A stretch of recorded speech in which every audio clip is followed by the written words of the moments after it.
Over 200 million miles away from Earth, OSIRIS-REx is preparing for NASA's most ambitious sample return since the Apollo program. After months of detailed analysis of Bennu's terrain, the team selected the Nightingale crater as the sample site for the mission. OSIRIS-REx will need to carefully dodge rocky hazards as it descends to a space no larger than a few parking spots.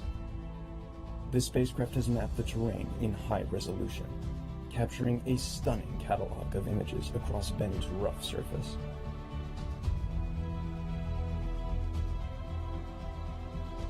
And now, we are ready to target Site Nightingale for the touch-and-go sampling event. In the dark voids of the solar system, drifting in between the familiar planets and their families of moons, are the asteroids. There may be 1 million, perhaps 2 million of these cold, dark rocks. But these small worlds are anything but dull. In fact, some of them are time capsules from the very beginning of the solar system, unaltered for billions of years. And in fact, the clues to how everything around us began, from the formation of the planets to the beginning of life itself, may be locked up in these asteroids. And tonight, a spacecraft from Earth is going to touch one, bring back a sample, and prepare the long journey back to Earth where we can analyze it. Welcome, everyone. I'm Michelle Thaler from NASA's Goddard Space Flight Center, and thank you for joining us.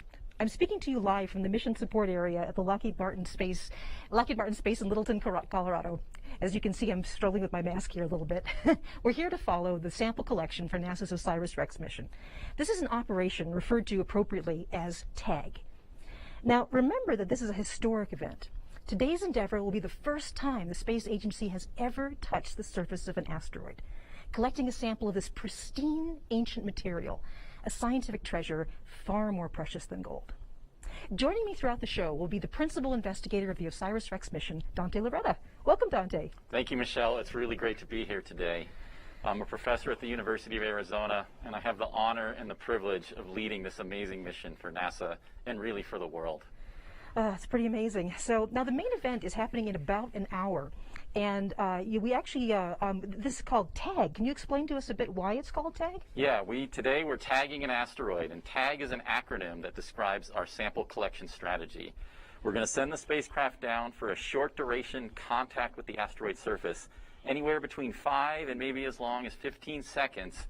So we call it a touch and go, or tag an asteroid. And it actually is almost sort of like a quick touch, a tag. It's a very good way of putting it. Exactly. Yeah, absolutely. So there's lots of asteroids out there. We talked about the fact that there are a couple million. So why have we selected this particular one to sample? Yeah, the target of our mission is called Asteroid Bennu. And when we were designing the mission, we had to consider both engineering constraints and, of course, our science objectives. And when we looked at the capabilities of our spacecraft, we knew we needed to go what was called a near-Earth asteroid. So we were basically looking at its orbital properties and its location within the solar system. We needed an object whose orbit was pretty similar to the Earth so that we could launch off of our planet, rendezvous and spend some time at the asteroid, and then leave and bring this precious scientific cargo back to Earth. Absolutely. And then from the science perspective, we're really answering some fundamental questions. Why are we here? Why is Earth a habitable planet? How did the origin of life occur? So we wanted an asteroid that we thought was rich in water, that may have brought the oceans to our planet, and also rich in carbon. We're looking for the organic seeds of life that may have led to evolution as we know it today.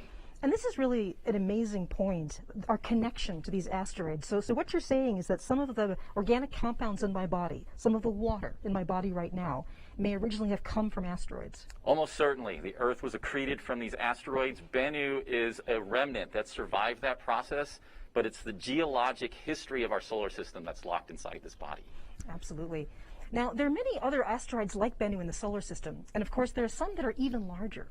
Over the last decades, we believe we have found nearly all of the potentially dangerous ones. Oh, we'll pause. OSIRIS natural feature tracking system has resumed processing. Position uncertainty is 1.6 meters. Excellent. So getting back to my point, we know there are others out there that we have not yet detected.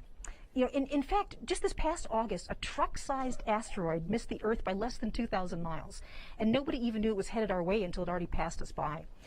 So for our survival, it's essential that we understand what's out there in our environment in space. And this is one of the main objectives of the OSIRIS-REx mission. We'd like to go out and meet Bennu before something like Bennu comes and meets all of us. So Dante, what can you tell us about this idea of planetary defense? So as a result of Bennu having this optimal orbit for sample return, it also is what we call a potentially hazardous asteroid. Because its orbit literally does cross the orbit of the Earth, and there's a probability about 150 years in the future that Bennu may in fact impact our planet, creating a natural disaster. So OSIRIS-REx is really trying to study Bennu's orbit very precisely. We know that sunlight actually influences the trajectory of these small asteroids, and we're studying that phenomena, how it interacts with the asteroid surface, and ultimately how it's going to allow us to assess the impact risk that Bennu poses to the Earth. Absolutely. So the idea of planetary defense isn't just an intellectual exercise. It's something that NASA takes very seriously. A little later in the broadcast, we're going to talk with some people more about protecting the planet from surprise visitors from space. So back to Bennu. We have a lot of exciting stuff to share with you about this tag operation, from how it works to why this overall mission matters so much. And you can be part of this too by joining us on our social media platforms. I'd like to introduce James Traley at our social media desk. James. Yeah, thanks, Michelle. My name is James Traley, and I'm a producer at NASA Goddard Space Flight Center. And today, I'm joining you on social media to share the excitement of the OSIRIS-REx mission and this incredible sample collection event at Asteroid Bennu. To join us today, you can use the hashtag #ToBennu&Back on Instagram, Facebook, and Twitter to join the conversation and share the excitement with all of us here. You can also follow the mission's Twitter account at OSIRIS-REx for live updates as we make our tag attempt. We actually have a poll going on at this Twitter right now, where we're asking you, how much sample do you think OSIRIS-REx will pick up at Bennu today? I'll check back in with you in a little bit for the results, but for now, back to you, Michelle. Thanks, James. Okay, so right behind me is the MSA, the Mission Support Area for OSIRIS-REx. And today it is filled with very excited people, the scientists, engineers, and technical specialists who've worked on this mission, in some cases, for more than a decade. So back there is Gary Napier from Lockheed Martin. He's right in the middle of it all. So Gary, what's the feeling in the room? Michelle, like you said, I am just right behind you, about 20 feet. We're here in the larger Lockheed Martin Mission Support Area, where we're operating 6 of NASA's spacecraft around the solar system, 4 of them at Mars, 1 of them at Jupiter, and this one right here, OSIRIS-REx. We're going to take you into the operations center here at OSIRIS-REx. This is where the flight team is right now. The controllers are already on board. We've heard some good call-outs right now. And in a little while, we're going to come in here and talk to some of them and see how things are going. It's looking really good right now. Back to you, Michelle. Thanks, Gary. So I think right now we have to acknowledge something, that this is a bit of an unusual broadcast. We're dealing with some pretty big challenges tonight because we're doing this all in the midst of a pandemic. So you'll notice that I'm wearing a mask. I've certainly never hosted an event wearing a mask before. Forgive me if I struggle with it a little bit tonight, and make sure that it's in the right position. And when we interview people, you'll notice that we'll be standing farther away than normal. And also, I'm going to stay right here. Normally I might be back in the mission support area, but I'm not allowed to go back there. I'm isolated from them. So it's amazing that with the incredible operation going on at Bennu tonight, and the people all around me who've been working on this for years to make this a success, we still have to deal with the challenges of COVID-19. And so, tonight our attention is going to be on this wonderful event, actually sampling an asteroid. And, that's incredibly adventurous, it's very happy, but we're going to remember to actually take care of each other. We can't forget that. So please bear with us today as we are working with our masks and trying to do this the best way we can. Okay, so Dante, give us a chance now, give us sort of an idea about how the engineers back there are actually flying OSIRIS-REx. So it's important to understand that the spacecraft is actually literally on the other side of the solar system, over 200 million miles away from the Earth. So any signal that we were to transmit here would take over 18.5 minutes to reach the spacecraft. So when we get these signals back, we're actually seeing things that happened in the past at the asteroid. As a result, we have to have a very smart spacecraft. It has to make its own guidance calculations and make its own decisions. And in fact, instead of getting high data back, we're only getting a very low data rate, what we call breadcrumbs, just key pieces of information from the spacecraft that tell us when key events have taken place in the tag sequence. OSIRIS has processed its next image. Position uncertainty is 0.9 meters. So that's an example of the kind of information that we're getting back from the spacecraft. It's got its onboard natural feature tracking system, which we're going to hear a lot more about today. Absolutely, yeah. All right, so I guess after that, we are dealing with, actually the tag event itself, but I understand that we're not going to be able to see images tonight in real time, that we have to wait a while. Why is that?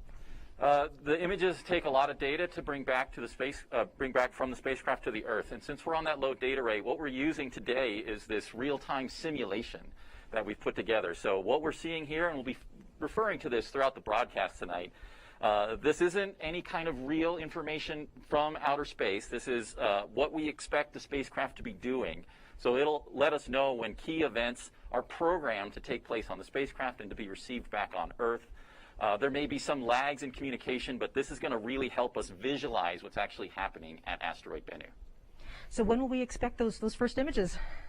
So everything's going to play out at this very low data rate through most of the broadcast today, and then the spacecraft has to back away from the asteroid surface, it has to cool off, it has to get back on its solar arrays, and then it's going to turn that high-gain antenna to the Earth this evening, and we expect images to be coming in overnight, and we hope to have some great information for everybody by tomorrow. I'm really looking forward to those images. People around the world are. So at this point, the spacecraft has left its home orbit and it's on its way to the sample site. And every minute now, we're drawing near to that moment when OSIRIS-REx touches the surface of Bennu. So while we're waiting, let's check in with James at our social media desk. Yeah, thanks, Michelle. So a few days ago, we actually hosted a Reddit AMA with a few of our scientists and got a lot of fantastic questions. We wanted to recap a couple of them for you right now. So our first question asks, how is it possible to map such a tiny speckle in the sky? Do you have any detailed images that you can share? Do you really see the landing site, or is it all based on measurements of some weird properties and calculations? So yes, our first observation of Bennu actually came from right here on Earth, from the Arecibo Observatory in Puerto Rico. This huge radio telescope gave us a basic understanding of the rough shape of Bennu, this kind of strange top-like shape that you see right here. As OSIRIS-REx was actually out in space, and began making its approach closer and closer to the asteroid, it used its suite of onboard camera instruments to actually image the surface in increasing detail. Bennu grew in detail from just a few tiny pixels on our screen to this super high-resolution world that you see right here, littered with giant, rugged boulders.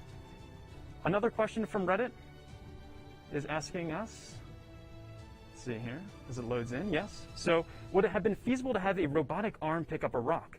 Would a single rock have been better than 100 tiny grains of sand or ice? So the team had originally designed OSIRIS-REx to sample on a nice, flat, sandy-like surface. But as you just saw, Bennu is not at all like that. It's super rugged and filled with giant boulders. So the team had to work with what we had designed for, which was that flat, sandy surface. If we were to try to sample on a rock, that actually presents a number of challenges of its own. For example, if we were to pick up a rock, it might actually just crumble away, and we wouldn't actually get a sample out of it. Also, some of these rocks might actually be a bit too stuck to the surface. And if we were to try to pry those loose, they might not actually budge, and we wouldn't actually even get a sample. So, these are all things that the team has to consider when designing something that's going to be operating millions upon millions of miles away from us here on Earth. So for now, back to you, Michelle. Thanks, James. We'll be back to you more for later. Okay, now, I have been a Star Wars fan nearly all my life, and in one movie, Darth Vader said, rather famously, that asteroids do not concern me. But that is certainly not true for us this evening. We are all about asteroids here at the Mission Support Area in Littleton, Colorado. And we are bringing you live coverage of our attempt to collect a sample from the asteroid Bennu. Now, OSIRIS-REx is a one-of-a-kind spacecraft with an extraordinary team of engineers and scientists charting unexplored places. It was launched on September 8th, 2016. The vehicle has traveled over 2.2 billion miles on a complex route to reach Bennu. It's scheduled to deliver its precious cargo back to Earth in 2023. So now let's take a closer look at OSIRIS-REx. Over 200 million miles away from Earth, NASA's OSIRIS-REx spacecraft is preparing for an ambitious sample collection attempt at Asteroid Bennu. Before it makes its approach to the rocky surface, let's take a look back at some of the incredible firsts for this mission, which almost seem like something out of a Hollywood movie. This is the first asteroid sample return mission for NASA, and it could be the largest return from space since the Apollo astronauts brought moon samples back to Earth. While getting set to grab a sample, OSIRIS-REx has set not one, but two Guinness World Records. Its first for the smallest ever body orbited, and its second for the closest orbit of a spacecraft. This tight orbit has brought the spacecraft so close to Bennu that OSIRIS-REx's onboard cameras and laser altimeter have been able to image and characterize the asteroid's surface and shape better than Earth, our own moon, or any other celestial body. OSIRIS-REx has imaged Bennu down to 5 cm per pixel resolution, providing us with an unprecedented view into this rocky and boulder-filled world. With 28 onboard thrusters, OSIRIS-REx is one of the most maneuverable spacecrafts. This allows it to carefully and precisely descend to a spot on Bennu that is no larger than a few parking spaces.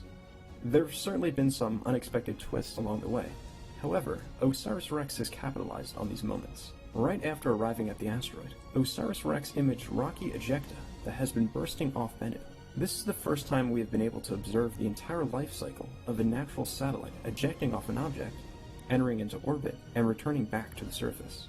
Because of Bennu's extremely rocky surface, the team needed to adapt the spacecraft's navigation method to an optical approach known as natural feature tracking, or NFT.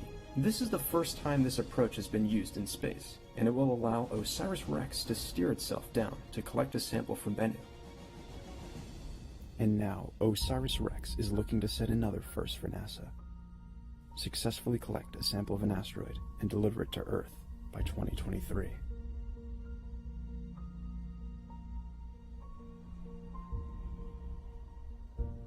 Welcome back. If you're just joining us, I'm Michelle Fowler from NASA's Goddard Space Flight Center, and with me is Dante Loretta from the University of Arizona. And you are here with us on a historic evening. It will be NASA's first sample return from an asteroid, the attempt to actually sample the asteroid Bennu. The spacecraft OSIRIS-REx is descending toward Bennu right now to take a sample and return it back to Earth.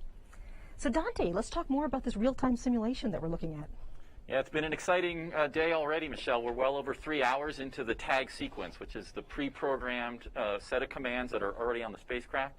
Earlier, we departed our orbit around the asteroid, so we're flying over the sunlit side of the asteroid, taking images for the onboard guidance system called natural feature tracking. A couple other key events that have taken place already is the spacecraft has deployed its robotic TAG-SAM sampling arm, so the arm is ready, in position to collect that sample. And we've turned on and started collecting science data from one of our science instruments, the OTIS thermal emission spectrometer. The spacecraft has already moved into its second natural feature tracking attitude and is getting onboard positional updates as we speak. And I can tell you, everything is going exactly according to plan right now. It looks really good. Oh, it's been an exciting day. So OSIRIS-REx has traveled more than 2.5 years as it navigated its way to this delicate orbit around Bennu. And once there, it began mapping the surface, one of the many tasks it and the engineering team have been conducting since it arrived. And there have been some challenges and surprises too, correct? Absolutely. I can tell you already the science return from OSIRIS-REx has been phenomenal and rewritten a lot of things about what we know about asteroids. I'm going to talk really about 3 of some of the most interesting results for me. First off, we learned literally about 1 week after getting into orbit that Bennu is what we call an active asteroid.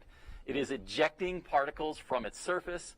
These particles are coming off at relatively low velocities for the most part. They're actually going into orbit, spiraling around the asteroid, providing some excellent science, allowing us to map out the gravity field of this small body at an unprecedented detail, way beyond what we expected to do.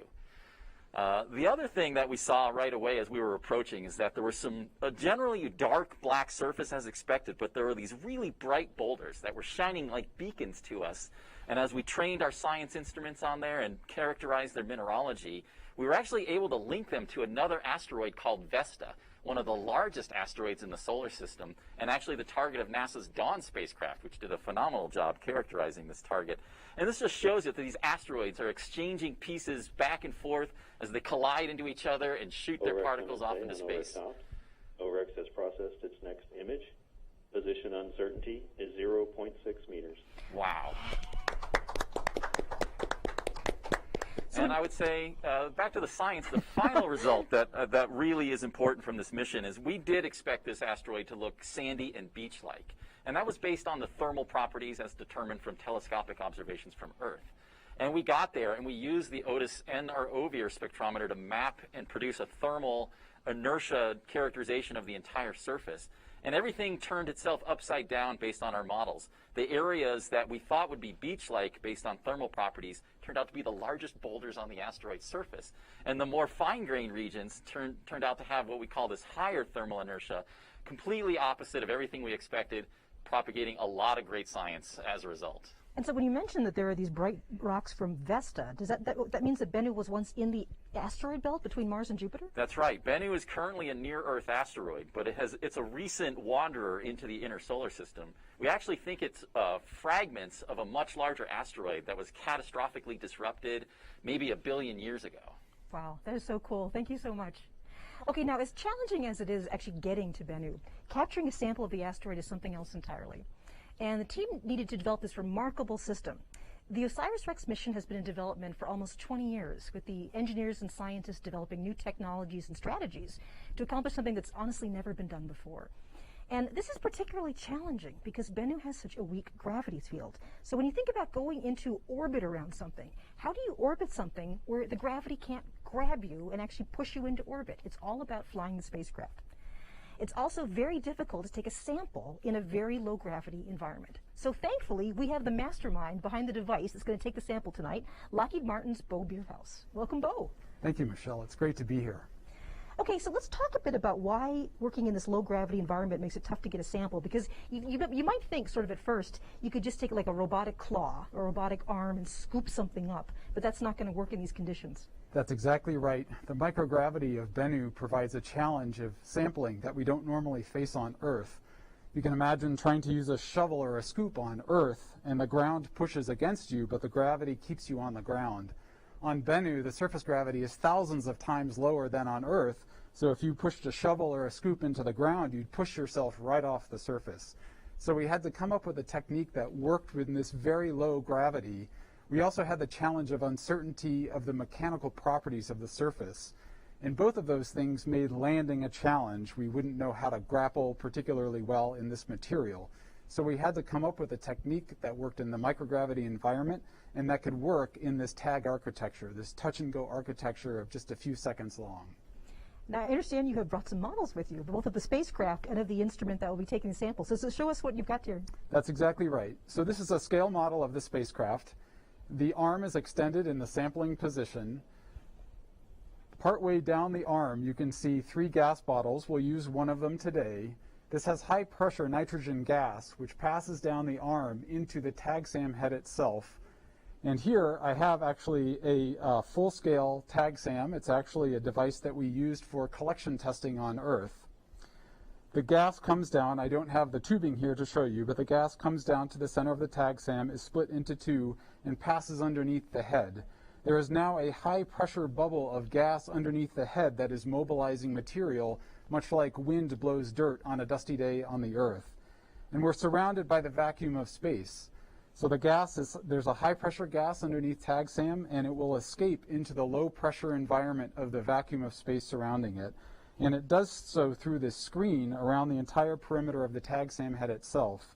But while the gas can escape, the screen traps the material safely inside. It's one of these sort of brilliant things about engineering for space is to have things that are really, really rigorously built and they can't break easily. And so there aren't even any moving parts here, and you're using the vacuum of space itself to provide the pressure to collect the sample. That's exactly right. When we were first designing this device many years ago, we were thinking we wanted to keep it as simple and as robust and as foolproof as possible. We didn't want any mechanisms, we didn't want any electrical devices. The entire collection is driven by the dynamics of the gas itself. So once the gas is released from the bottle and travels down the arm, the gas does all the work. That's so cool. So what size particles are we talking about collecting here? Well, TAGSAM is designed to collect 2-centimeter particles, and I have some examples here to show you. So this is a 2-centimeter sphere. It's about the same diameter as a nickel. But of course, most geologic materials aren't actually perfect spheres. Most geologic materials are irregularly shaped. OSIRIS has processed its next image. Position uncertainty is 0.5 meters. Oh, that is fantastic. Excellent.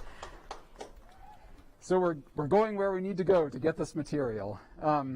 So most geologic material is irregularly shaped. So this rock is actually about 4 centimeters long in its longest dimension, but we were still able to collect this in a test on Earth.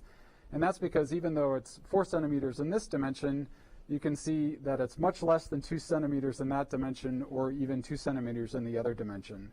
So while we're limited in one direction for 2 centimeters, as long as the other 2 directions are less, we can actually collect much larger particles into the tag SAM head itself. Well, excellent. So I understand we have some animations queued up to give us a sense of what's going to happen on the asteroid tonight. Sure thing. So what you're seeing is the spacecraft descending at a leisurely 10 centimeters per second to the surface, 15 times slower than walking speed. It contacts, the spacecraft senses contact and fires the gas. The gas mobilizes material underneath the tag SAM head. That gas escapes into the vacuum of space through the perimeter, and materials collected inside the tag SAM head. The spacecraft fires its thrusters and backs safely away from the surface of the asteroid. Well, thank you for the tutorial, Bo. I mean, clearly the science community is going to be very excited to study whatever tag SAM collects. So thank you so much. Thank you. It's wonderful to be here. Okay, well, speaking of all the important the thing that's happening in less than an hour, right now, before we get any later, it would be a good time for us to get a tour of the Nerve Center here at Lockheed Martin Space in Littleton, Colorado. Right behind me is the Mission Support Area, or MSA, and that's where OSIRIS-REx team members are keeping an eye on the spacecraft right now. So let's send it over to Gary. What's going on, Gary?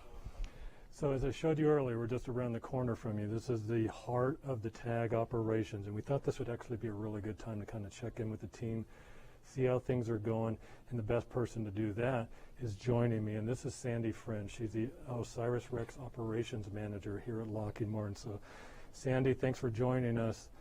How's the team doing? Oh, the team is great. We've been here on console since 6 o'clock this morning, sending the final commands, getting ready for tag.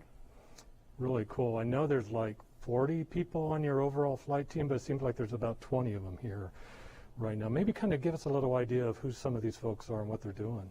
Yeah, absolutely. So this is the amazing OREX team. You can see all of our subsystems here on console, monitoring their telemetry. Like you mentioned, we can't have everybody in here.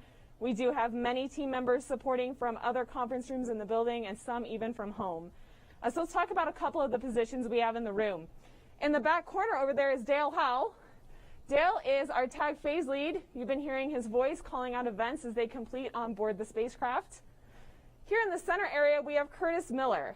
Curtis is our NFT lead. He is watching natural feature tracking, and that is how we are navigating to the surface of Bennu today. So he is watching how NFT is performing, how many features we're matching, and how that system is working. So I know natural feature tracking, like you're saying, is kind of keeping an eye on telling us where we're going. And I know we're going to get into that a little bit later in the show. But also it's important just to stay in communications with the spacecraft. So what about comms? Yeah, absolutely. So right behind me here is Sierra Gonzalez. She's our real-time operator, or our ACE.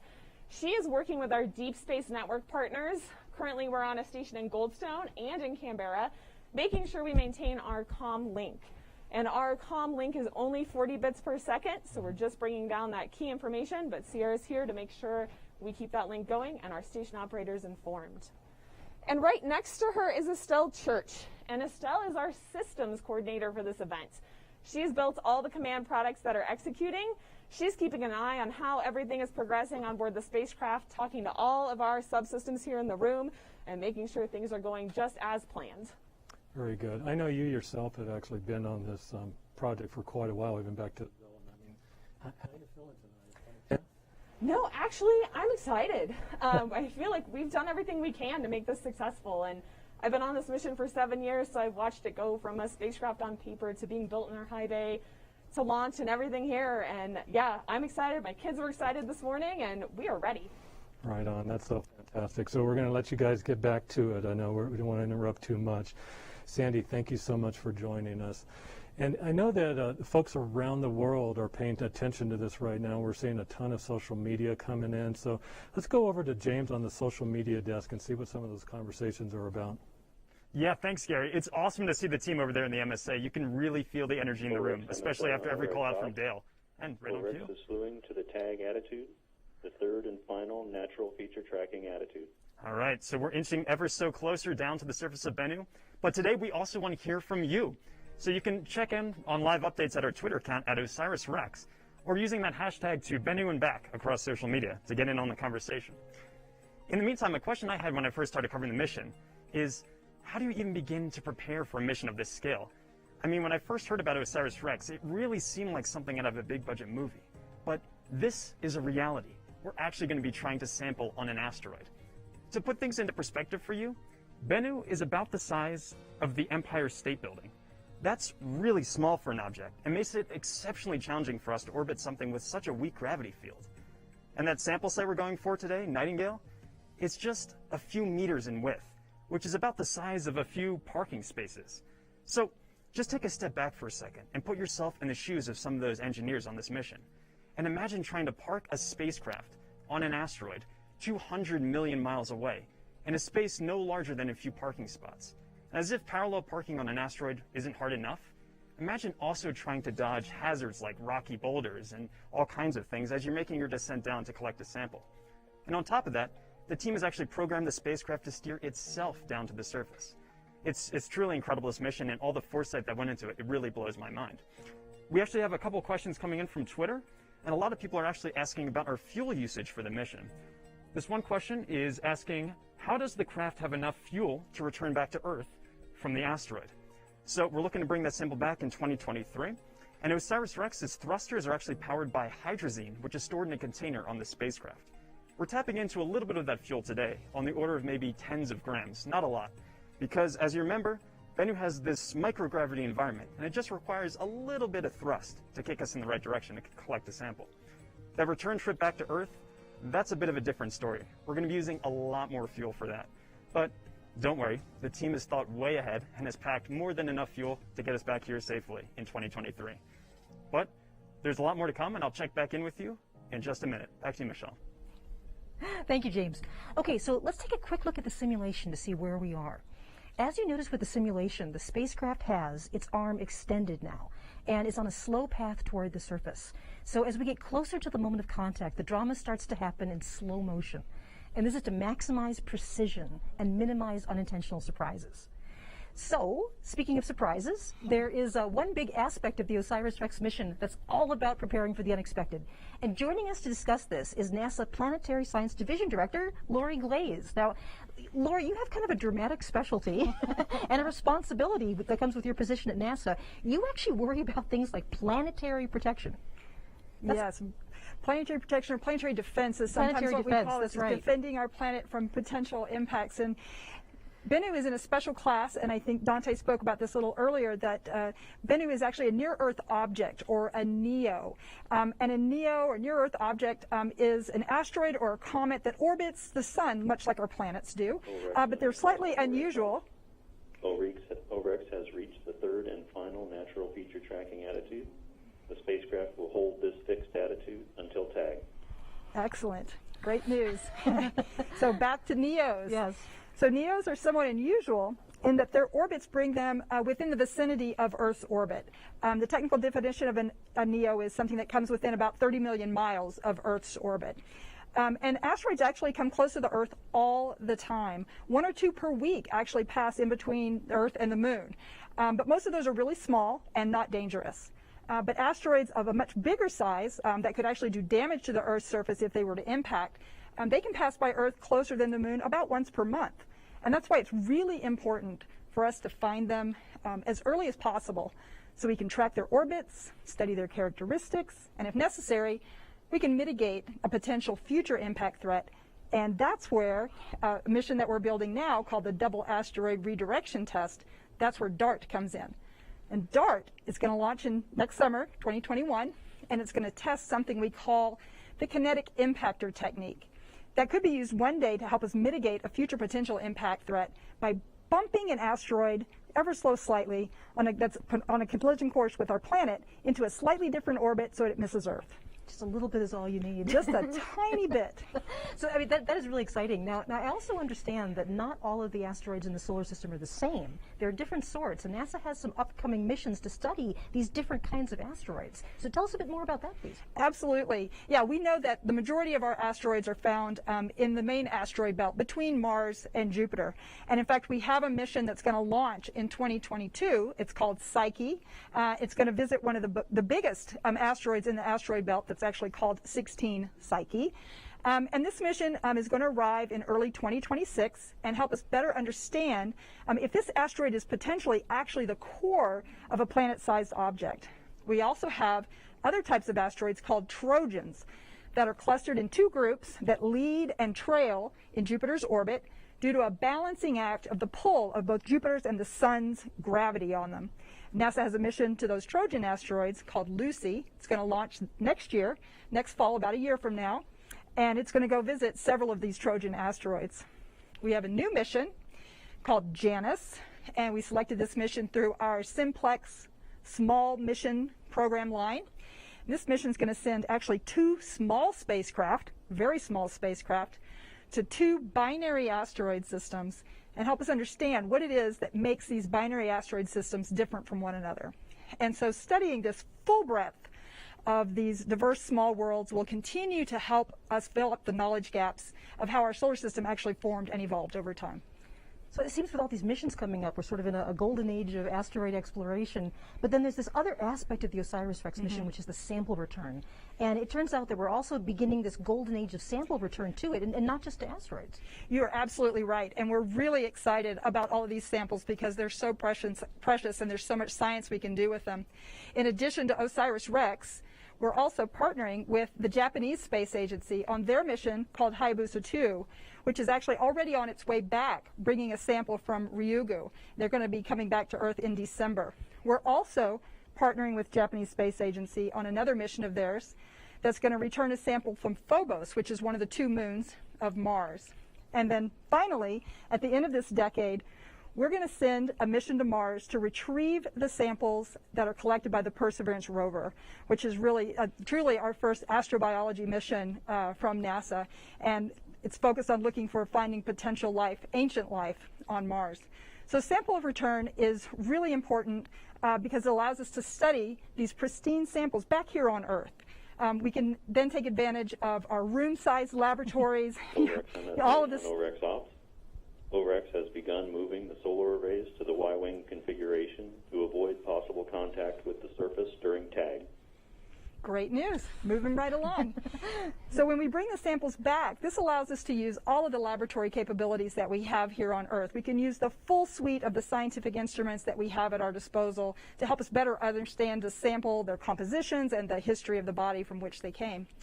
And also having the samples back here on Earth allows us to preserve them for future generations to come and allows their future explorers to analyze the samples using techniques and instruments that haven't been invented and to ask questions that we don't even know to ask yet.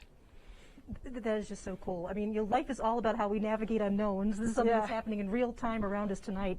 So it's reassuring to know that there's an organized plan that you're in charge of to help take some of the uncertainties out of at least one dramatic category.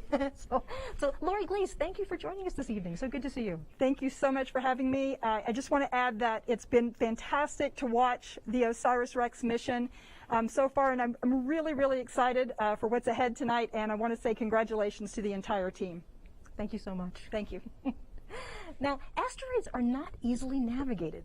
They're hard to see, they have low gravity fields, they're dark and rocky, and traveling around the solar system where everything is moving rarely means traveling in a straight line.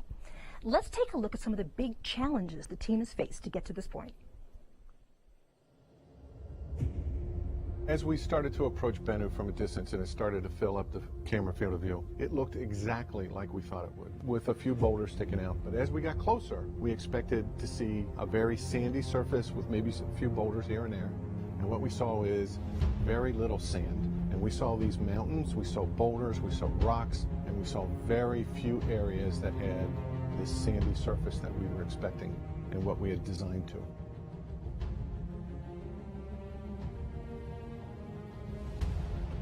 We have never done this before. We're actually going to collect a sample and bring it back down to Earth for further examination by scientists. In order to achieve that objective, the OSIRIS-REx spacecraft has been navigating around Bennu for about the last 2 years, studying it in great detail, and also overcoming a number of challenges that Bennu has presented. We were looking for locations on Bennu that were 50 meters in diameter, relatively flat, and covered with fine-grained material. And by fine-grained material, I mean stuff that's the size of a dime or smaller. We realized that there were no sites on Bennu that even came close to meeting this criteria. Everywhere we looked was too small and covered with boulders. So we actually had to fly a number of additional close passes over the asteroid and rethink our entire plan for grabbing the sample. After the additional observations of Bennu, we had to down select to 4 sites and then go back and survey those sites even further to select the final primary sample site. My first impression of Nightingale is that's the last place I wanted to go. But as we started looking at other sites, we saw that 1, this is probably one of the most sampleable sites, and 2, we were overperforming in our navigation capability and our ability to contact. Natural feature tracking works a lot like the human mind in that we pick up landmarks along the way. As we descend, we look at features on the ground. We program the computer to recognize certain features. It takes a picture, says this feature is not where I expected it to be, it's a little bit off to the side, updates its position based on where it's pointed and where that feature shows up in the camera position. The tag event is our touch and go event, which is where we'll actually be retrieving the sample from Asteroid Bennu. We start with a series of maneuvers, one of them being the checkpoint burn, which is where we'll actually check our position velocity in relation to the sample site. And then the match point burn, about 10 minutes later, will zero out our horizontal velocity relative to the surface. And then about 10 minutes after that, we make contact with the tag SAM, fire the gas bottle, and then back away. And we hope to get at least 60 grams of sample, and then we'll be able to store that and bring it back down to Earth. But there are several things that could go wrong, and we also have to be prepared that we won't be successful on our first try at Nightingale. We don't only get one shot at tag, we actually have 3 nitrogen bottles on board the spacecraft, so we can potentially do 3 tag attempts if needed. We go through several what-if scenarios, and this is how we actually prepare for a lot of our contingencies. So we've had to look all around the surface and identify the rocks and boulders that if the spacecraft were to tip over up to 25 degrees, it could come into contact and be damaged. We had to develop a hazard map, which we program into the computer and says, if you're getting too close to those hazards, we'll do a wave off, we'll back away from the asteroid, and we'll come back and do this another day. Everything might work perfectly. We come down, we touch the surface just where we want to, we fire the gas bottle, but the area we contact is covered in large rocks. Those rocks would prevent any fine-grained material from being stirred up and captured in the tag SAM head. Another similar scenario is if the tag SAM were to touch on the edge of a boulder and become tipped up. In that case, when the gas bottle fires, much of that gas escapes out the side, not churning up the material that we want to capture. The day of tag is going to be really exciting, but the excitement for our team doesn't end there. We have to verify that we have a proper sample.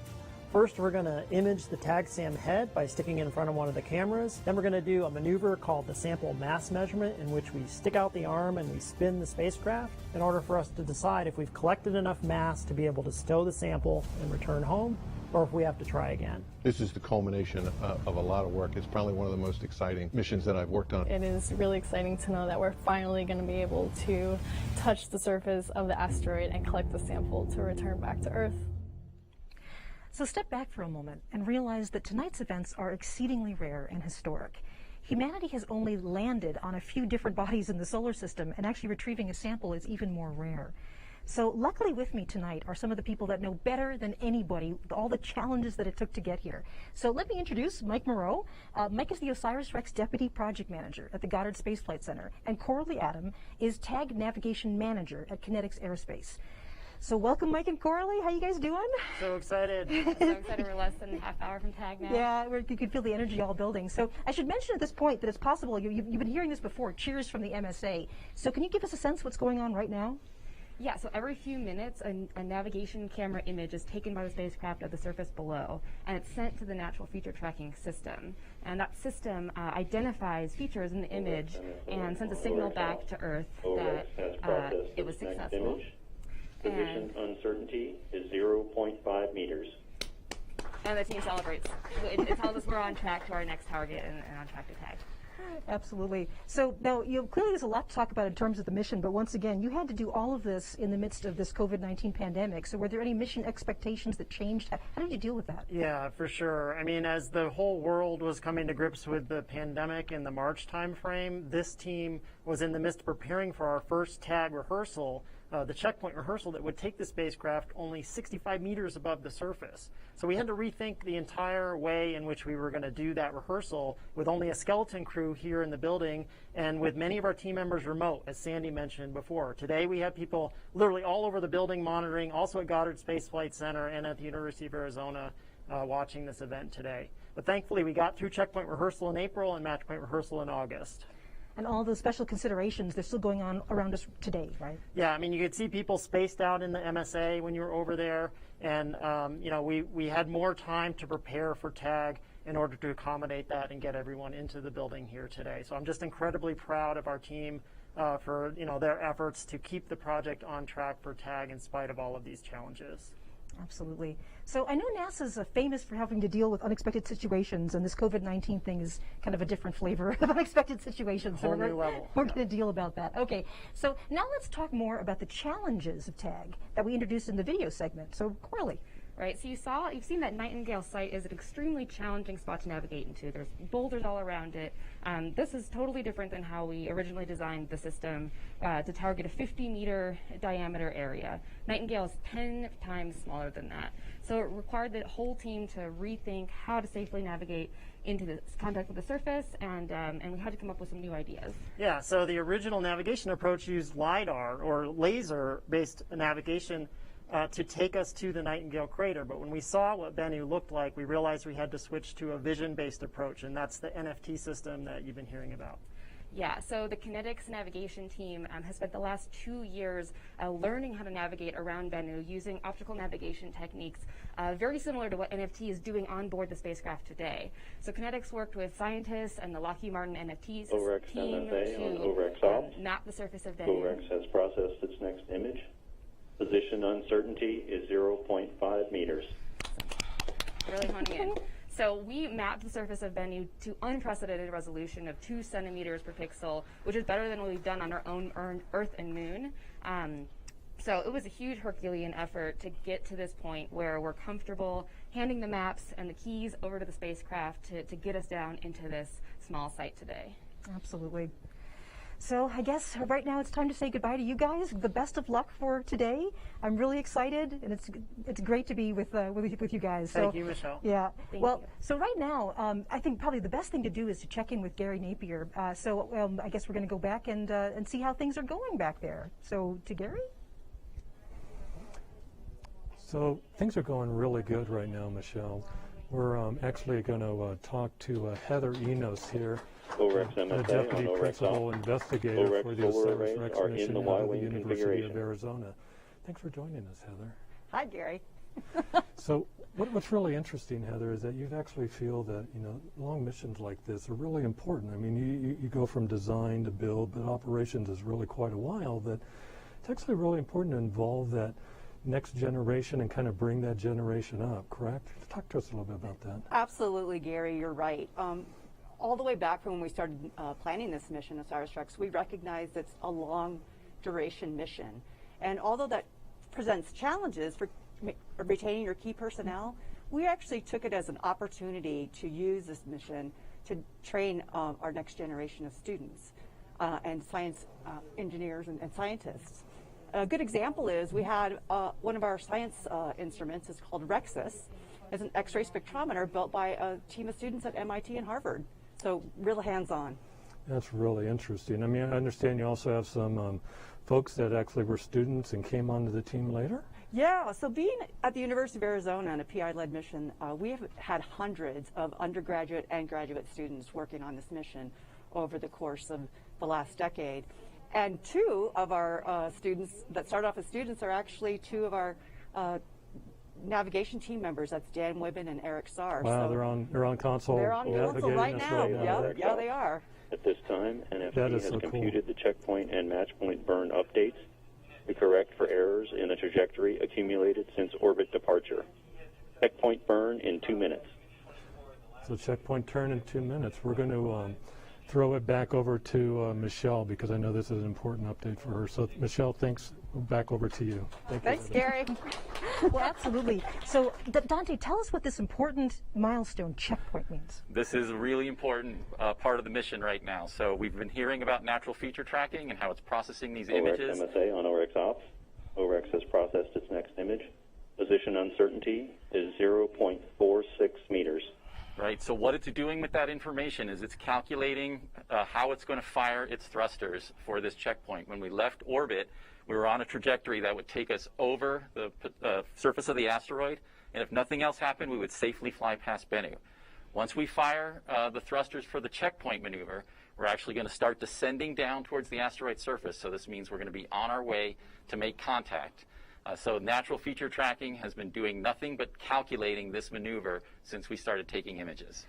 So this is one of the big deals. This is one of the big milestones coming up. This is huge. Yeah. Absolutely. I know that as we look at the simulation, there's an interesting configuration the spacecraft is in. Oh, I see the thrusters firing. That's right. You can see we would expect right now on the spacecraft the thrusters to be firing, so we're going to be paying close attention to Dale Howell to let us know we've gotten telemetry back to telling us that maneuver has succeeded. In the meantime, if you want to tell us a bit about the configuration it's in, go ahead. Yeah, we heard Dale call out earlier that the spacecraft was in the Y-wing configuration. There we just reconfigured the solar arrays to get them up away from the asteroid surface, basically to protect their active areas from any dust loading that might be kicked up during the tag event. It's another excellent Star Wars reference. That's right, always.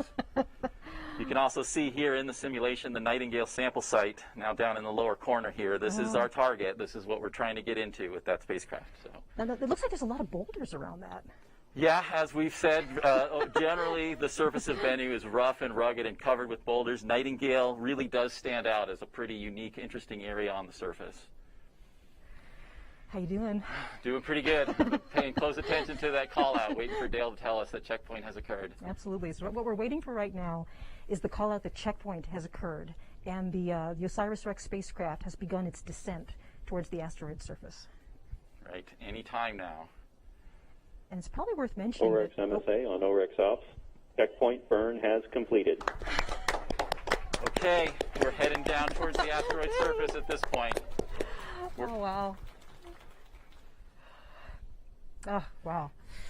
Okay, well, you know, I guess the next thing that comes up is going to be this match point maneuver. So that's the next big milestone for us. That's right. So we've got one more firing of thrusters with the spacecraft to get us lined up for the sample acquisition event. We call that the match point because what we're doing there currently as we're flying over the asteroid surface, in fact, it's the asteroid surface that's rotating underneath us. Mm-hmm. And when we fire thrusters for match point, we're doing that to match that rotational velocity so that the spacecraft becomes station keeping essentially over that Nightingale sample site. Mm-hmm, absolutely. All right, so I think we have a little bit of time now to turn to our social media desk. So James, what's going on in social media? Yeah, Michelle, it's super exciting. You just heard that checkpoint burn confirmed. We are now just very, very close down to the surface of Nightingale. And you guys have been really excited over on social media too at that hashtag to Bennu and back. Lots of great messages rolling in here. Someone's really excited for our little robot friend to go rock hunting on the surface. We had someone who actually attended our launch back in a couple of years ago at Cape Canaveral and are now watching the broadcast live with us today, excited for that sample collection event. We have Philip who kind of puts it in perspective for us here. He says, this is amazing and extremely difficult in so many ways. Bennu's orbit, spin, inclination, the orbital mechanics of this long mission are just astounding. I can only imagine how many orbit simulations have been made here on Earth. It really is a crazy mission, and we also have our animal friends, our pets, cheering us on here as well. Bennu is rough from this couple of our pets here, really excited. So we're now just minutes away from that match point burn, and for that, I'll kick it back to you, Michelle. Okay, excellent. So, you know, just a few minutes ago, Dante, you were saying that this landing site is sort of a unique area on the asteroid. Tell us about this site. Yeah, we spent an enormous amount of effort selecting the area on this asteroid surface where we wanted to get the sample from. And we kind of divided our analysis up into 4 different categories. First, we were looking at the deliverability. And this was a real challenge because, as we've seen earlier in the broadcast, the original guidance accuracy was 25-meter radius, and we're trying to get into an area that's 10% of that size. We have solved that problem with our amazing natural feature tracking solution, and as we've heard, That's worked really well, and it has updated its checkpoint and its match point maneuvers on board based on that information. That gets you down to the surface of the asteroid. So the next thing that we have to worry about is maintaining spacecraft safety. There's a lot of hazards on this asteroid surface, things that could damage a critical component, and we decided to focus safety on the things that were needed to get the sample back to the Earth. So there were certain things we could lose at this point in the mission if they didn't fulfill that objective. We still have some upcoming major milestones that help us maintain that spacecraft safety. Now natural feature tracking is going to be switching over to calculating the contact point on the asteroid surface. And it has a piece of software on board called the hazard map. It's actually determining, is the location that I'm going to touch down on safe, a green area on that hazard map, or is it potentially hazardous, a red area on that hazard map? So as we get closer to the asteroid surface, a key moment is the 5-meter crossing. That's when the spacecraft makes that decision. Do I continue down to collect the sample, or do I back away and live to tag another day? After that, you've got down there, your spacecraft is safe. There's got to be something for you to pick up. Earlier in the broadcast, Bo Bierhaus showed us the size of particles that TAGSAM could actually collect. So we had to map the Nightingale area and other potential sample sites well below that 2-centimeter resolution. And in fact, we got 3.5 millimeters per pixel all over the Nightingale sample site. And we were really excited to see lots of particles of that size. And of course, the final parameter that we were looking at was the scientific value. And I can tell you the good news is any sample from Bennu is scientifically valuable. We've seen these hydrated clay minerals, we've seen organic molecules, carbon-bearing minerals all over the surface of the asteroid, exactly the kind of material that we're hoping to bring home. So I understand the next big milestone we're looking for here is something called match point. That's right. So what happens at match point? Match point is the final maneuver that the spacecraft performs by firing its thrusters. And that's where we become centered over the Nightingale sample site and begin that final descent down to the asteroid surface. And the spacecraft is solely focused on its safety calculation and the decision on whether or not it's going to proceed down to collect that sample. Of course, the amazing thing about match point is that the asteroid itself is actually rotating. So when we go to match point, the spacecraft has to match the rotation of the asteroid so it comes directly down onto it. That's right. So how fast is Bennu rotating? Bennu has a rotation period of 4.3 hours. So that's basically the length of the day on the asteroid. On Earth, the rotation period is 24 hours, which is why a day on Earth is 24 hours long. So that translates, because Bennu's a pretty small object, as we've seen, 500 meters, or about the same size as the Empire State Building. At the equator, the surface is moving at 10 centimeters per second. And it actually gets slower and slower as you go to higher latitudes. By the time you get to the North Pole, it's 0. Nightingale's pretty far north, so it's actually much lower than 10 centimeters per second. And that just kind of shows you the delicate precision nature of this mission. You know, we've got to get very low thrust maneuvers, very delicate, very slow approach to the asteroid surface. Everything kind of happens in slow motion when you're operating in a microgravity environment like Bennu. So what's the next critical milestone after match point? After match point, we're going to be looking for the natural feature tracking system coming back online, taking those images and additional correlations and precision on its knowledge of its position. And we might expect it to actually jump up. We've been hearing natural feature tracking uncertainties on the order of half a meter. It may go up a little bit as it goes through. on OSIRIS Ops. OSIRIS natural feature tracking system has resumed processing. Position uncertainty is 1.6 meters. So you can see there we went back to 1.6 meters. That's because we went through the checkpoint maneuver. So whenever you impart a thrust like that, it adds uncertainty into the system. And we're seeing that with the natural feature tracking system right now. That is so exciting. Okay, so we're going to introduce, actually, the Associate Administrator of NASA, Dr. Thomas Zurbuchen. Thomas, thank you for joining us. So glad to be here with all of you.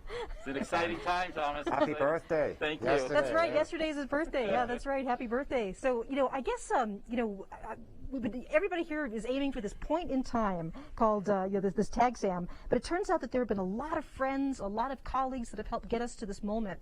So, who's been along with us on this journey? Well, look, I mean, there's a number of course, domestic partners, many of them around here. You talk to some of them, but there's also international partners, and the Canadian Space Agency provided the laser altimeter, which is an important instrument here. And of course, we have a partnership with JAXA. What we're going to do is actually share the samples from Ryugu, from Hayabusa 2, with OSIRIS-REx once it's back for maximum science, and that's really what international partnerships are about. So this is a big mission for NASA, but it turns out that there are many different kinds of partners in a mission like this. Give us a sense of the range of partners that we have. Well, look, I mean, it starts with the University of Arizona. That's where the leadership is, and with you there and your entire team. But NASA Goddard Space Flight Center is a critical partner with managing, of course, especially also working with Lockheed Martin, who really, with that team deserves a lot of credit, and Kinetics, which was already introduced, as well as many others. If you really look, so often missions like that touch many, many states around the United States. Absolutely. So, Thomas Verboeken, thank you for joining us, and we will see you later on in the program. How do you feel, man? I'm pretty excited. This is the final 10, 12 minutes here for contact. I feel really good. The team's in high spirits. As you and I talked about earlier this week, we have done everything possible to make this today a success. Exactly right. And your mind is already out there, and the spacecraft is already on the way out in real time. Can you imagine that, right? It's good actually to point out whatever has happened with TAG has already happened. We're well past that 18.5-minute one-way lifetime. Absolutely. Hey, congrats. Let's continue doing this. Yeah, we'll see you later. Thank you, Thomas. Yep. Oh, wow. Okay, so we're coming up, I know, on the critical point of match point. So at what point will we know that we really have a sample? That's a great question. We're not exactly sure what's going to happen right away. We'll know if we made contact with the asteroid surface today. We'll know if the gas bottle fired, and we know that we backed safely away from the asteroid. But we actually have a lot of work to do over the next week or so. We'll take a look at the images that we were acquired during contact with the asteroid surface, and then we'll go into a different imaging campaign. We're about 30 seconds from match point, so we're going to keep our ears open for that critical call out from Dale. OREX MSA on OREX Ops. OREX has processed its next image. Position uncertainty is 1 meter. All right, we're back down to a meter positional uncertainty. That's great news. So back to sample verification. We will, after we're well away from the asteroid and everything has kind of settled down, we have that robotic arm. We're actually going to use that to put the TAG SAM head into the field of view of SAMCAM.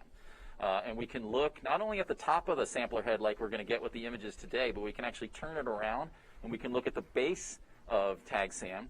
We have, in addition to the gas stimulation, we have contact pads. Simply by making contact with the asteroid surface, we think we can pick up fine-grained particles less than a millimeter or so.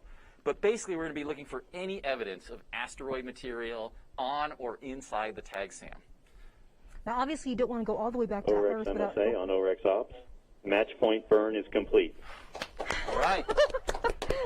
We're heading down. We've got about 10 minutes before contact with the asteroid surface. Oh, wow. So I was about to say, so obviously you don't want to head back to Earth with not much sample. So how do you know how much sample you actually got? There's an incredibly clever physics experiment that the team has designed here called the sample mass measurement.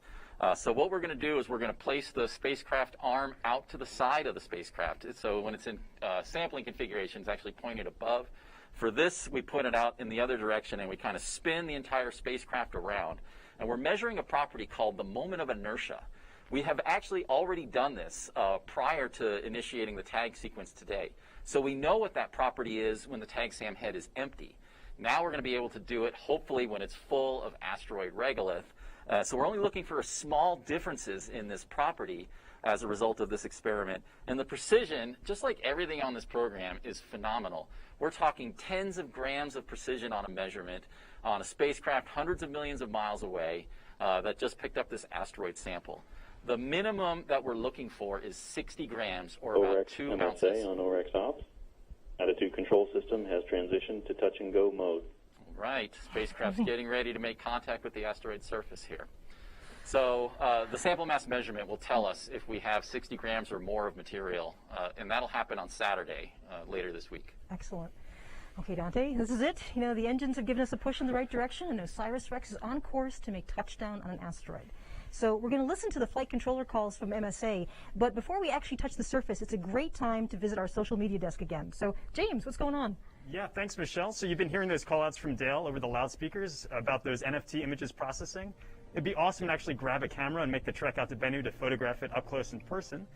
But, you know, as we've mentioned, Bennu is a little bit far away from us right now, on the order of 200 million miles away. But don't worry, here's something OSIRIS-REx can deliver to you right now from the comfort of your own home.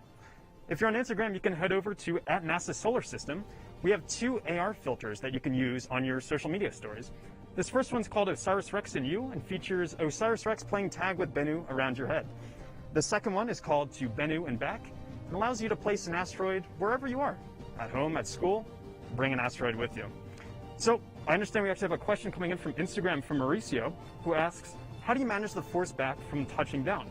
I mean, the moment the spacecraft touches the surface, it should experience a similar force in the opposite direction. How do you manage that? Well, thanks, Mauricio. So the team actually thought ahead for this one when designing that sample arm. They actually added the spring-like mechanism to it that you can think of a bit like a pogo stick. If that sample arm were rigid, when contacting Bennu, it would stop its downward motion, and when firing the gas bottle to stir up a sample, we would just kick right back off into space, as Bo Bierhaus had mentioned earlier. But since we have that spring, you can think of it like a pogo stick. We are collecting tons of images right now, but we simply don't have the data rate to get them back to the Earth in real time. So they're just getting banked into the spacecraft's memory, and we're going to start looking at those later tonight and have them available for everybody tomorrow morning. So this is just a simulation of the field of view of the SAMCAM, the sampling camera, part of our OCAM's camera suite. It has a clear shot of the TAG-SAM collector right in the middle of its field of view.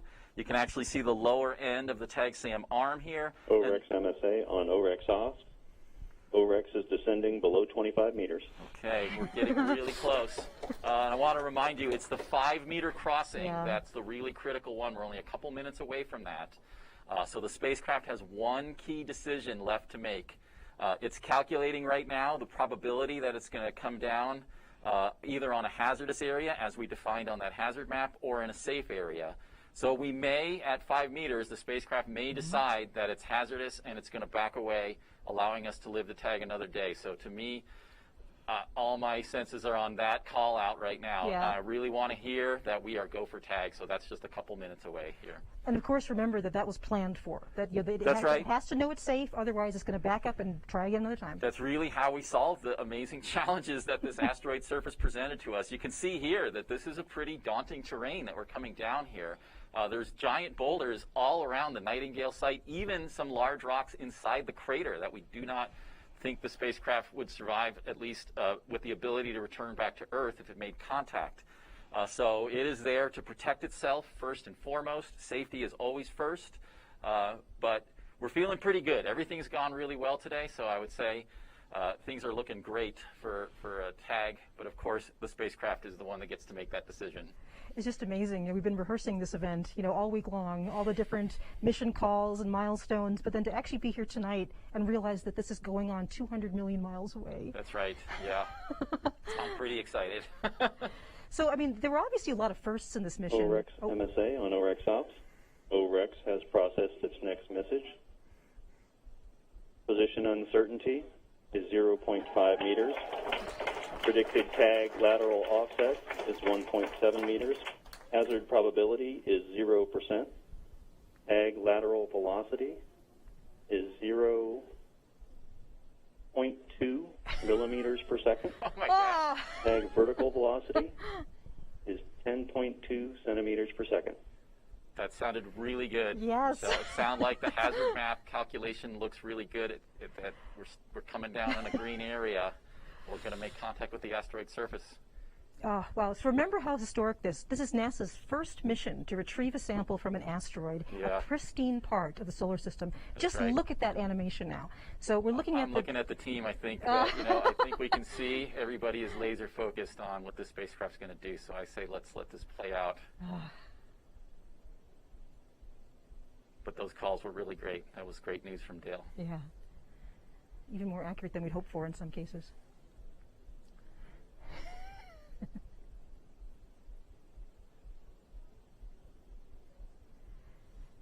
Everybody seems happy. Yeah. So I guess there were obviously a lot of firsts in this mission, and there was a time when you said a lot of what ifs basically. I mean, what if we could actually send a spacecraft to an asteroid? What if we really could bring back a sample of the solar system from billions of years ago? Do you remember where you were when those what if questions? OREX MSA on OREX ops. OREX has descended below the 5-meter mark. The hazard map is go for tag. Contact expected in 50 seconds. We're going in. We're going in. Touchdown declared. All right. Sampling is in progress.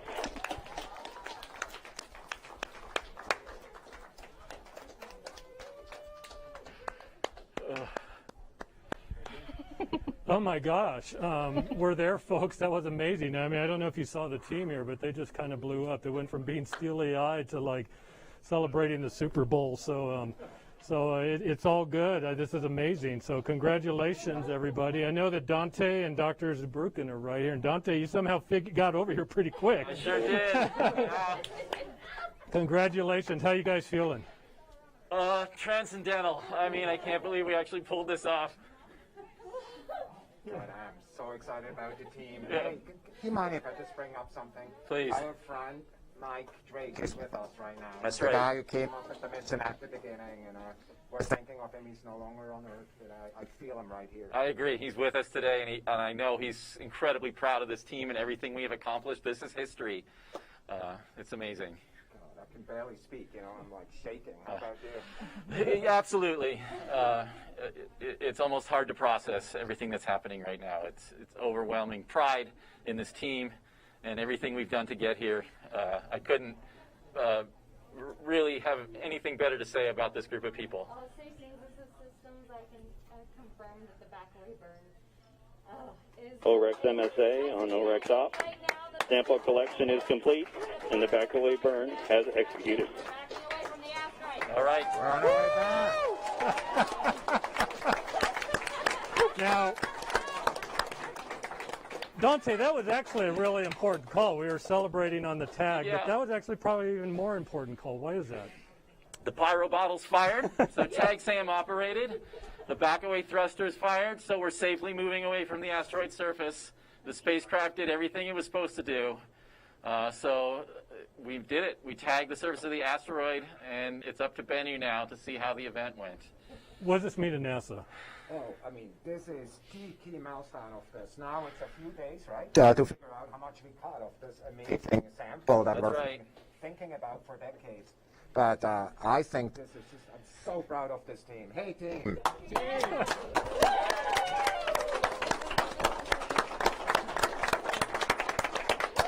Oh, my goodness. Oh, my goodness. Well, I got to tell you, this has been a fantastic day, a fantastic journey. We're so proud of both of you for being here and supporting that team. We're going to get back over to the stage and Michelle, but some really good news. So back to you, Michelle. Thank you. This is one of those moments we're all aware of COVID-19 because I want the hugs and the high fives and everything, but we're all going to keep each other safe. There are lots of super excited people all over who want to share in this moment and share their congratulations. No kidding. So let's take a moment to hear a few words from three institutional leaders who couldn't be here tonight, but they're cheering on the team on behalf of so many supporters. Hi, everyone. Dennis Andrusick, Goddard Center Director. I am just so excited that OSIRIS-REx is collecting a sample from the surface of Bennu. The tag is just the pinnacle of the mission so far. Getting the sample back to Earth is obviously going to be a great event of the entire mission. But I got to congratulate Dante, you and your team, your project management skills as a PI, just superb.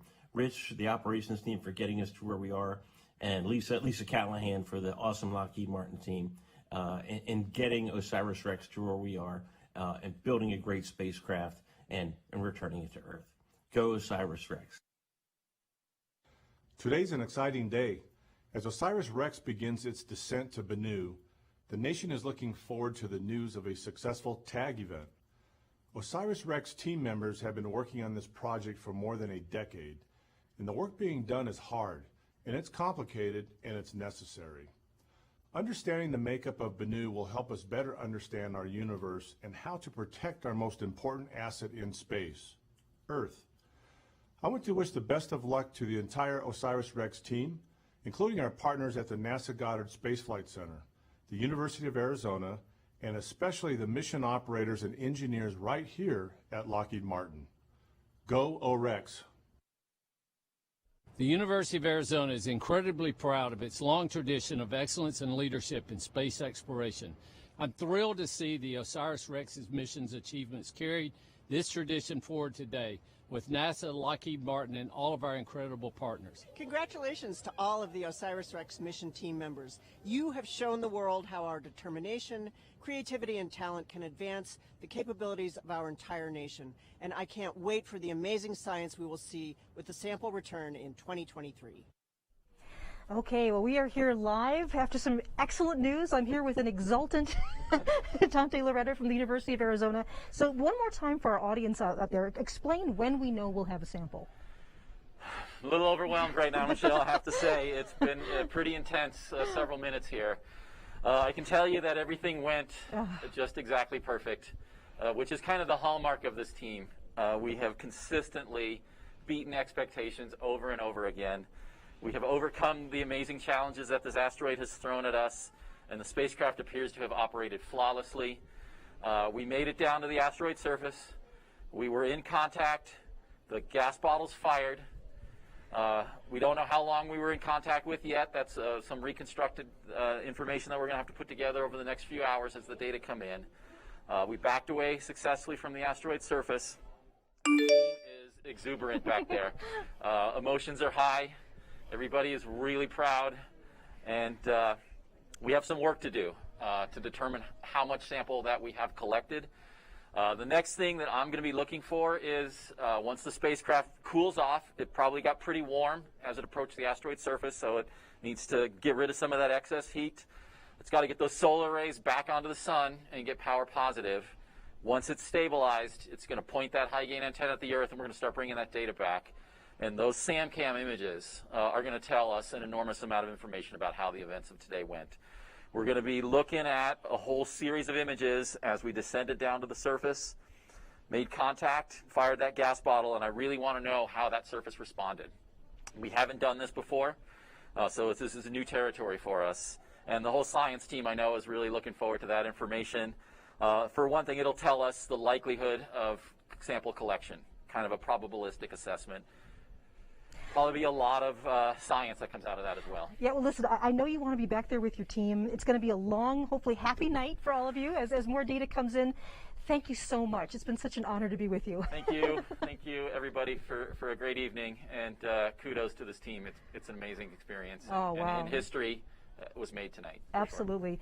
So, you know, what we're going to do now is actually take a closer look at this beautiful terrain that we've actually sampled. We've identified over 1 million asteroids in the solar system. But remember, Bennu is what's called a NEO, a near-Earth asteroid. So instead of orbiting in the main asteroid belt between Mars and Jupiter, it has an orbit fairly similar to our own planet, Earth. And it not only gets our attention because it's so close to Earth, but also because we believe it may be one of the older bodies in the solar system with a wealth of information about how the solar system and life began. Let's take a closer look at the subject of all of this activity, all of this joy tonight. Thank you. Let's take a tour of Bennu.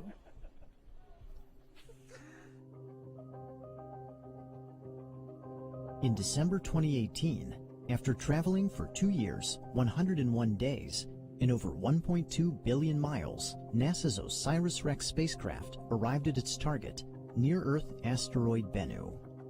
OSIRIS-REx is the first mission to explore this primitive remnant from the origins of the solar system, designed to study the asteroid and return a sample to Earth.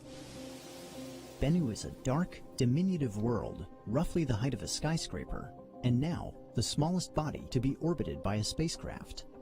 Prior to arrival, it was known to have low thermal inertia, a characteristic of fine-grained materials like sand. An infrared spectrometer on OSIRIS-REx confirmed this property, leading scientists to expect a predominantly smooth surface. But the first close-up views of Bennu delivered a major surprise. In exquisite detail, the mission's cameras revealed an unrelenting rockscape dominated by boulders. By combining these images from OSIRIS-REx with its laser altimetry data, we can take a tour of Bennu's remarkable terrain. The first stop is Simurgh-Saxum. This prominent boulder defines the asteroid's prime meridian and serves as the basis of its coordinate system. In Persian mythology, the Simurgh is a large and benevolent bird and the possessor of all knowledge. Saxum is Latin for stone. To the northeast lies the largest boulder on Bennu. Measuring over 300 feet in length, Rock Saxum is a colossus longer than a football field. It is also rich in a type of iron oxide called magnetite, which was used by mariners as an early form of magnetic compass. In Arab folklore, the rock is an enormous bird of prey that can clasp elephants in its talons, as well as stranded sailors like the hero Sinbad. Continuing northeast over the equatorial ridge, we arrive at Gargoyle Saxum. This striking boulder is among the darkest on Bennu, though it clutches a much brighter rock that is about the size of a person. In medieval legend, gargoyles are dragon-like, winged monsters that can breathe fire and that guard cathedrals from evil spirits. Our next destination takes us far to the east. At the northern end of a small crater lies OSIRIS-Saxum, a comparatively bright boulder measuring about 33 feet in diameter. OSIRIS-Saxum is located near one of 3 sites where Bennu ejected small particles into space in early 2019, displaying its dynamic and evolving nature. In Greek mythology, OSIRIS is one of the 3 harpies, the half-maiden, half-bird personifications of storm winds, who would carry evildoers away from the earth. In the creation stories of ancient Egypt, the universe began as a formless, endless expanse of water. From this primordial sea arose the primordial mound, Benben. It was upon this rock that the god Atum settled in the form of the Bennu bird and sent forth the call that shaped creation.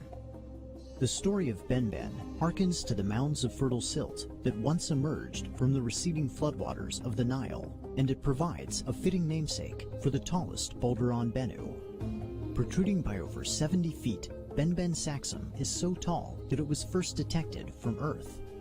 Now, we can appreciate this monumental feature in detail using data from OSIRIS-REx. The final stop on our tour is a cluster of exceptionally bright boulders scattered across the southern hemisphere. They bear the spectral fingerprint of pyroxene, a mineral found in igneous rock that is unlikely to have formed on Bennu.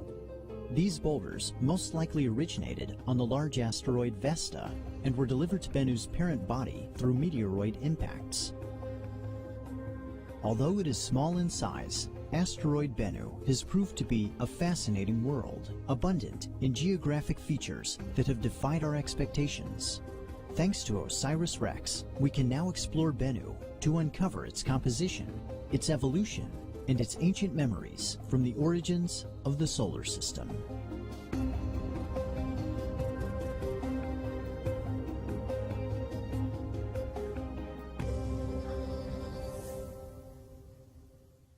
And if everything has gone right tonight, a little bit of Bennu will be coming back to Earth in 2023. So let's get one last visit with our social media desk. James, what's going on? Yeah, Michelle, I've got goosebumps. I really can't even begin to fathom that we just tagged and collected a sample from this asteroid 200 million miles away. I know I'm going to want to relive the events that just unfolded tonight. I'm sure you will as well. So once again, we have that 360 video up on our NASA Goddard YouTube page. Go check it out and put yourself right where the action just happened a couple minutes ago. It's truly mind-blowing stuff. I also want to check back in with that Twitter poll that we put out at the beginning of the broadcast. And we were asking you how much material you think we just got from Asteroid Bennu. So remember, we're looking for at least 60 grams, but that sample container can hold up to 2 kilograms. So you guys are saying that a candy bar size of sample? I like the optimism. Let's hope we actually pack that container to the max and bring all the sample back home. But any sample we get back is truly magical and will help us learn more about the solar system and our origins here. So keep at us on the hashtag to Bennu and back. We're excited to keep this conversation going as we look to bring that sample all the way back from Bennu here to Earth in 2023. So back to you, Michelle. This is one of these evenings where it's such a privilege and a pleasure to be working for NASA and for the idea of scientific exploration. So what we've been doing all evening is seeing the joy, seeing these people that have worked on this for decades. But you have to remember there's a real reason we're going to look at these asteroids. We think we actually might be coming back with a baby picture of what the solar system was like, of what our chemistry was like billions of years ago. We're looking for our own origins out there, and that's why we've gone so far to bring a bit of Bennu back. This has been an incredible evening. The adrenaline is slowly beginning to slowly go down, and there's going to be a lot of celebration and a lot of work in the coming hours. So from Lockheed Martin Space here in Littleton, Colorado, I'm Dr. Michelle Thaler. Good night.